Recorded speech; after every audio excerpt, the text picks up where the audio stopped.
Olá, pessoas bonitas, tudo bom com vocês? Então, eu sou a professora Mariana Tavares, estou aqui mais uma vez para a gente falar um pouquinho sobre o direito. Antes de tudo começar, eu vou pedir encarecidamente que você se inscreva no meu canal, me dê um like e ative o sininho, porque nós vamos estar aqui sempre com muitas novidades e aí você vai ficar por dentro de todos os babados. Hoje nós vamos falar de um assunto bem delicado, que é a questão das cobranças de dívidas. E aí, minha gente, enfim, eu sei que vocês são pessoas organizadas, pessoas ponderadas, e vocês nunca passaram por situações onde uma dívida foi cobrada de vocês de maneira meio que inadequada ou até mesmo de maneira indevida, mais ou menos, né?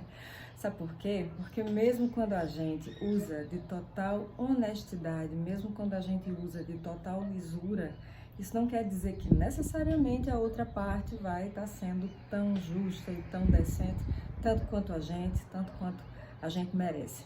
Então, muitas vezes, por mais que a gente procure proceder de maneira muito honesta, não necessariamente a outra parte vai ser tão honesta quanto você.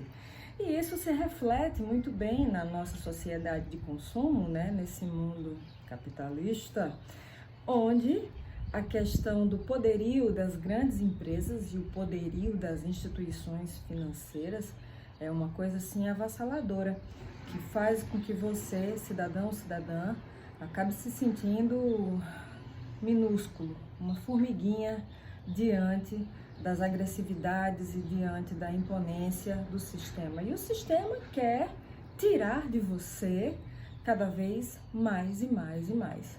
Não é brincadeira que a gente vive num mundo onde 2, 3%, se muito, viu, da população controla algo em torno de 95 a 97% das riquezas do planeta.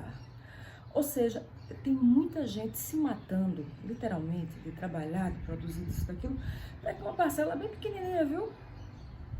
Enfim, usufrua de tudo. Então, até que ponto, né, a idade média passou? Até que ponto nós ainda não somos os servos dos senhores feudais dentro dessa pós-modernidade que precisa ser repensada? Reflitam sobre isso.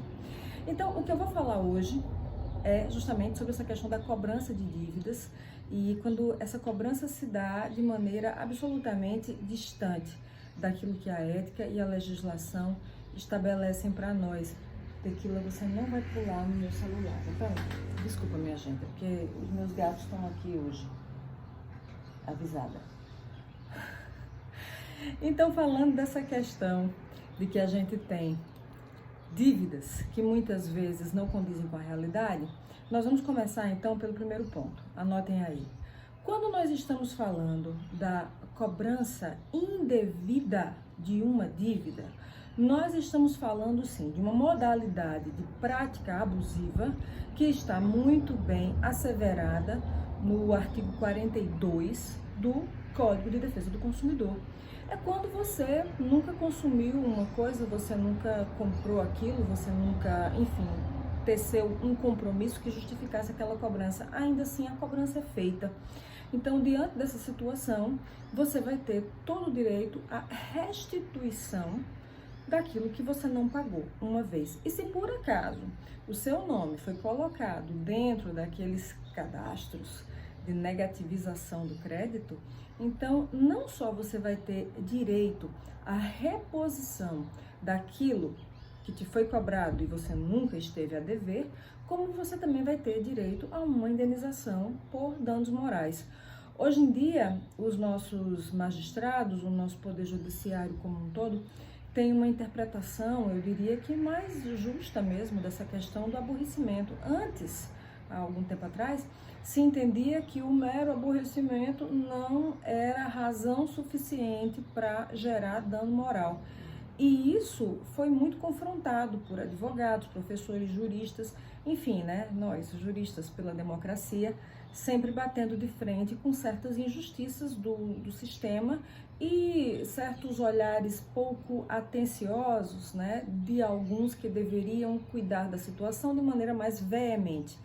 Então, de tanto brigarmos em cima das nossas teses jurídicas em prol do direito, essa transmutação do direito que tem que acompanhar e tem que servir à sociedade, eu tenho uma visão, talvez vocês discordem, fiquem à vontade, mas aposto que muitos vão concordar, que o direito não pode ser aquela rainha absoluta a quem todos se curvam. Não, o direito tem que ser obedecido, lógico, e ele tem que ser imposto a todos, de maneira absolutamente indiscriminada. Mas o direito também tem que ter a sua face protetiva muito bem colocada, porque, na verdade, a grande função social do direito é servir a sociedade, e não o contrário. Afinal de contas, o direito nos traz, sim, todo um sistema de controle, todo um sistema de poder. Mas esse controle, esse poder, né, que se dá através dos órgãos e aparelhos repressivos do Estado, também precisam se mostrar protetivos do cidadão, quando o cidadão está numa posição de hipossuficiência e, consequentemente, de necessidade protetiva das suas condições humanas, das suas condições de existência. Muito bem.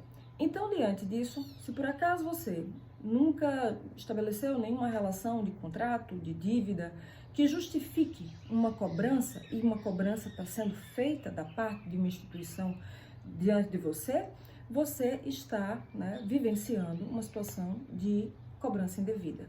Você tem que receber aquele valor uma vez, já que você nunca pagou, já que você nunca deveu, você tem que receber uma vez, e se por acaso cometerem o excesso, o absurdo, a falta de respeito, de incluírem o seu nome dentro dos cadastros de negativização do crédito, é lógico que você vai ter todo o direito de receber a indenização pelo dano moral, porque um mero aborrecimento pode ser bastante estressante e nenhuma pessoa ou instituição tem direito de sair incomodando, molestando os outros sem que alguma resposta jurídica seja dada. Sem falar que nós estamos lidando aqui com uma coisa muito delicada, que é uma coisa que nos remete à ideia de vexame público. Pois é. Então, assim, da mesma forma que uma pessoa barraqueira ou barraqueiro não tem o menor direito de sair por aí fazendo vergonha aos outros, uma instituição também não tem o menor direito de expor uma pessoa idônea ao ridículo, à pecha de mal pagador, quando na realidade aquela situação está totalmente equivocada. E aquilo ali, logicamente, vai gerar toda uma série de construções para a sua conquista e a materialização do seu direito de indenização pelos danos morais. Então, essa é a primeira situação. Sem mencionar nomes, é óbvio. Certa vez, uma instituição bancária, com a qual eu nunca estabeleci nenhuma relação contratual, enviou para mim um cartão de crédito Platinum, não sei o que lá. Enfim, né? Eu disse para mim mesma, bom, eu não tenho nenhum contrato, nada me foi proposto, eu nunca dei minha anuência, nunca concordei com isso aqui, então eu simplesmente vou ignorar essa oferta que me foi mandada e não me interessa.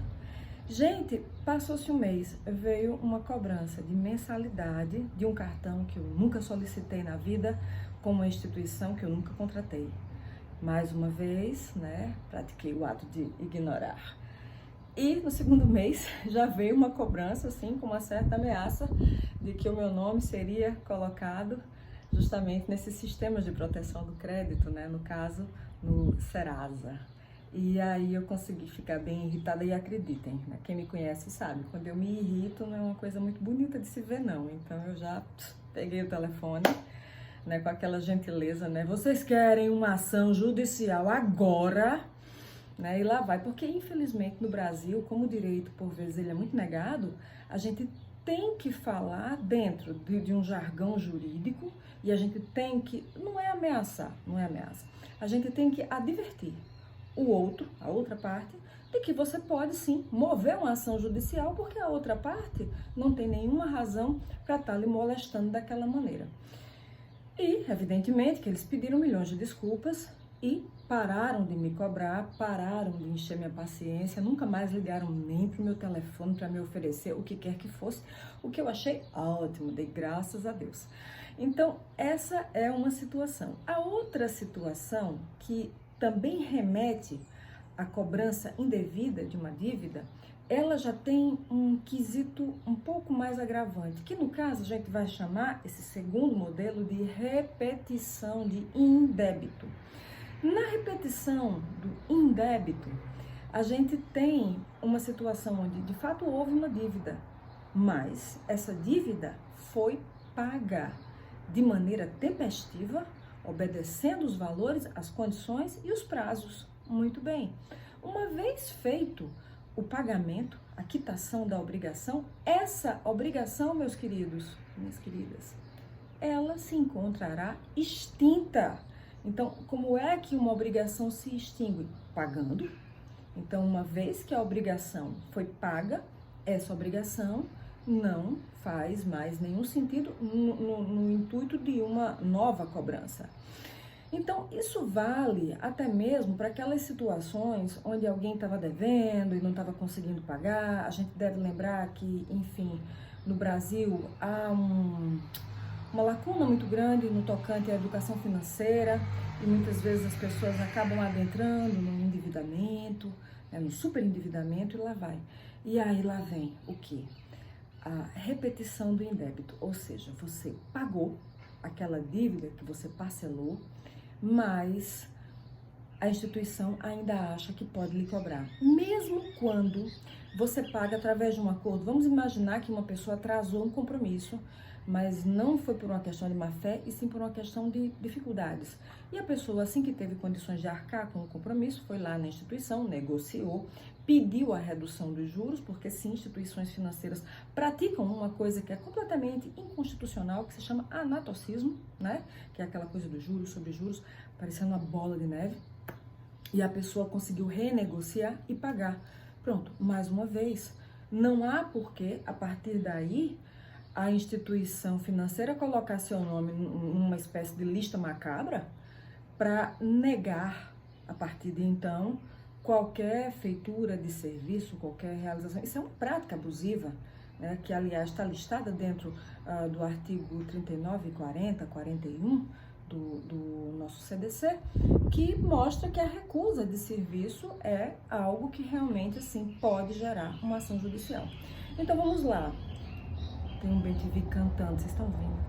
Então, vamos lá. Quando a gente fala dessa questão de que uma dívida que existia, ela foi paga, acabou. Não há razão para a instituição cobrar. Mas aí a instituição resolve se utilizar de uma chamada amnésia seletiva. Pois é, e aí cobra novamente de uma pessoa que já pagou. Ó que lindo, né?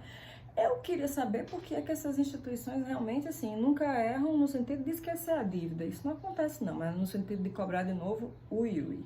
Isso só mostra que a gente tem, por vezes, um sistema de defesa do consumidor que precisa ser cada vez mais apoiado e incrementado para que situações desse tipo não fiquem se repetindo ad eterno no nosso sistema. Bom, então, nesse caso, você que está sendo vítima de uma coisa dessas, vai ter o direito de reaver o pagamento 2 vezes. Pois é, você pagou X, você vai receber X vezes 2, mais a indenização pelo dano moral do aborrecimento que você passou numa circunstância tão absurda.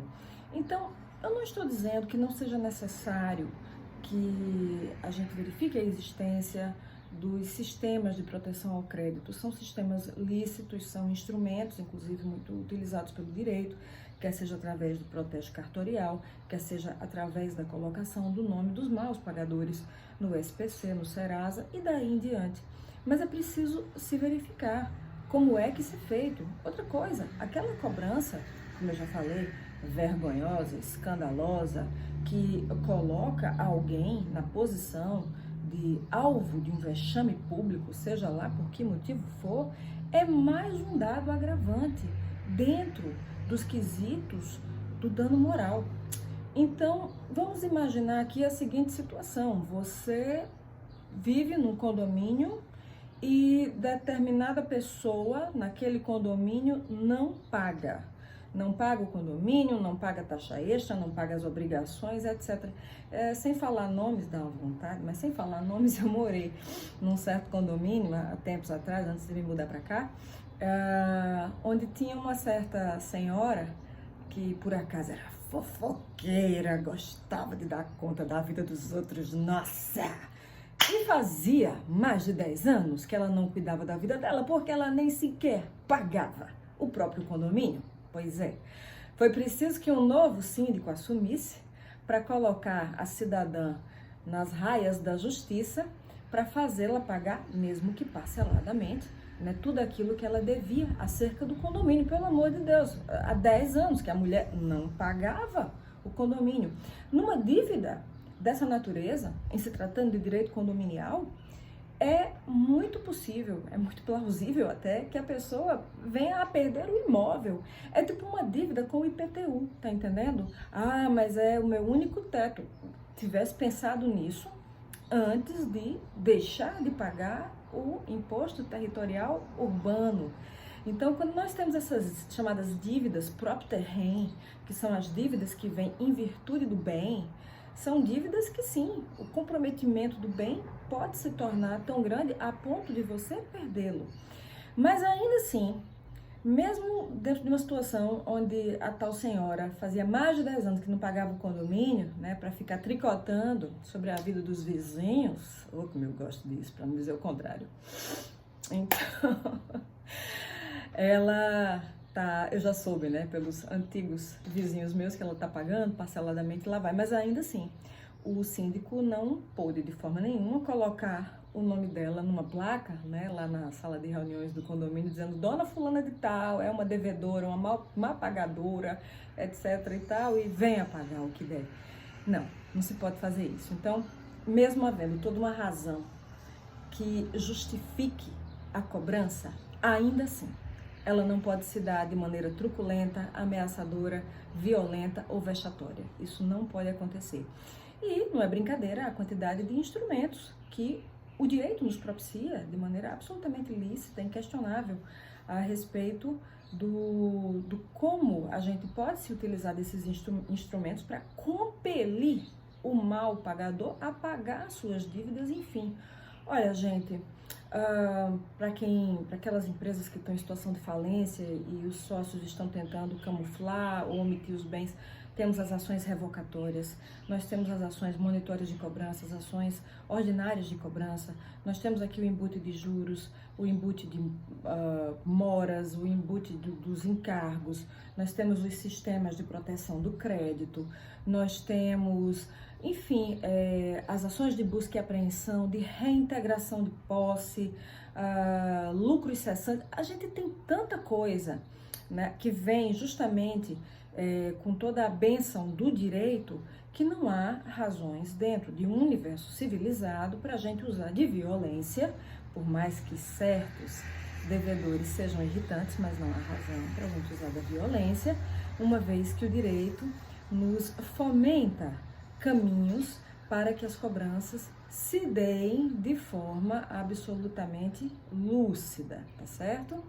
Então, diante disso, minha gente, essas situações, elas não podem jamais, digamos assim, desmoralizar o devedor ao ponto de desconsiderar a dignidade daquela pessoa humana, porque há, sim, maus pagadores, né? Aquele popular cara lisa, né? Troféu, olho de peroba, né? Tamanha a cara de pau. Existem figuras assim, né? Não vamos ser ingênuos. Mas também existem pessoas do outro lado que não estão pagando certas dívidas porque não estão podendo, porque perderam os empregos num momento como esse, em que há uma retração econômica tão séria. Então, assim, as questões das dívidas precisam ser revistas e o olhar humano nunca pode se afastar do direito. O direito, ele é meu, ele é seu, ele é de todos nós e ele é, acima de tudo, um instrumento moral e ético. Então, essa moralidade que existe de forma conceitual, o direito torna essa moralidade uma moralidade ética, a partir do momento em que o direito quando bem utilizado, é lógico, ele vem para organizar a sociedade e trazer toda uma harmonia, a paz social. Não é essa a grande função do direito?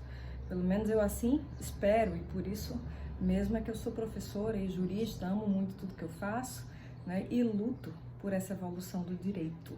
Então, gente, muito obrigada, tá? Mais uma aula, mais um dia aqui, e seguiremos com as novidades. Beijos, fiquem em casa, tudo de bom para vocês.